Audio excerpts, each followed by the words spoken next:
మంజు, ఆ ప్రెస్ వాళ్ళని మనకెదురుగా అక్కడుండమని చెప్పాను.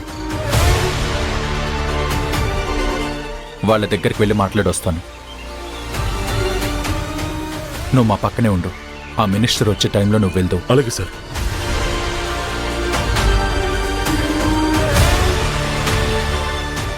ఎక్కడ సార్ మినిస్టర్ గారు వస్తానన్నారు? బయలుదేరి ఉంటారు.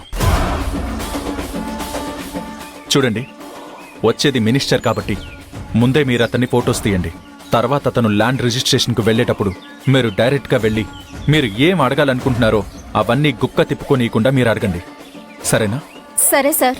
మీరు ఎవరు ఏంటి అనేది ఇక్కడ వాళ్ళకు కూడా అప్పుడే తెలియకూడదు. అలాగే సార్. Be alert. సిఐ గారు, మాకు ఆశ్చర్యంగా ఉంది.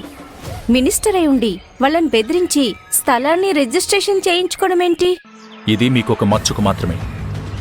ఆ మినిస్టర్ ఇంకా ఎన్నెన్ని ఘనకార్యాలు చేశాడో మీకు వివరించి చెప్తాను. అతను వచ్చే టైం అవుతుంది. మీరు కొంచెం రెడీగా ఉండండి. అలాగే సార్. మేము ఆ పక్కన ఉంటాం.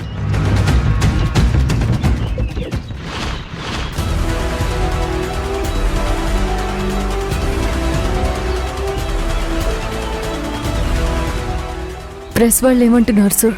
మినిస్టర్ అయ్యుండి ఇలాంటి తప్పుడు పనులు చేయడం ఏంటని ఆశ్చర్యపోతున్నారు. ఎందుకో నాకు భయంగా ఉంది సార్.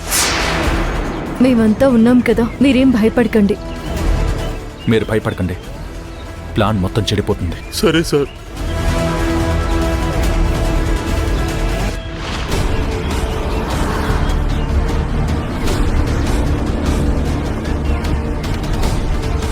ఏమైందండి? అతను వచ్చే టైం అవుతుంది. సార్, మీరేం టెన్షన్ పడకండి. మా ప్రెస్ వాళ్ళ కంటపడ్డవాడు తప్పించుకోవడం అంటూ జరగదు. మినిస్టర్ గారు వచ్చేలోపు ల్యాండ్ ఓనర్ని 2 ప్రశ్నలు అడగాలనుకుంటున్నాం సార్. సరే, అడగండి, నేను తీసుకొస్తాను. Okay sir.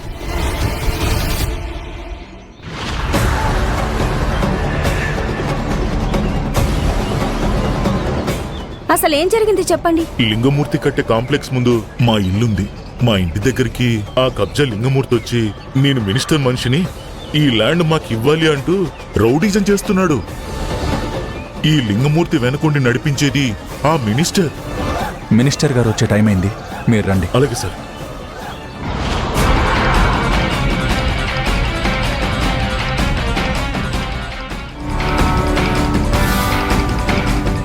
ఈ లింగమూర్తి వెనకుండి నడిపించేది ఆ మినిస్టర్ సార్. మినిస్టర్ వచ్చే టైం అయింది, మీరు అటు వెళ్ళి రెడీగా ఉండండి. వెళ్ళండి. అలాగే సార్.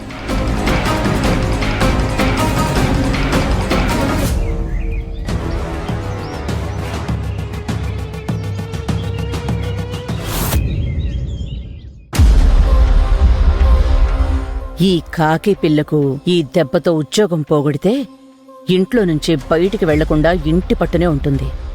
అప్పుడు దీనికి బయట ప్రపంచంతో సంబంధమే లేకుండా పోతే నేను ఏఎస్ఐని అన్న అహంకారం దూరం అవుతుంది. దీన్ని ఎలా ఉద్యోగానికి వెళ్లకుండా చెయ్యాలి? సత్య, నువ్వు చెప్పరా అంటే వాళ్ళ నాన్న జాబమ్మా మానేదు అంటాడు. పెద్దలు చెప్పారు, ఇటు నుంచి నరుకు రావడం వీలవ్వకపోతే అటు నుంచి నరుకు రమ్మన్నారు. అన్నపూర్ణకు కాల్ చేద్దాం. ఇదే కరెక్ట్.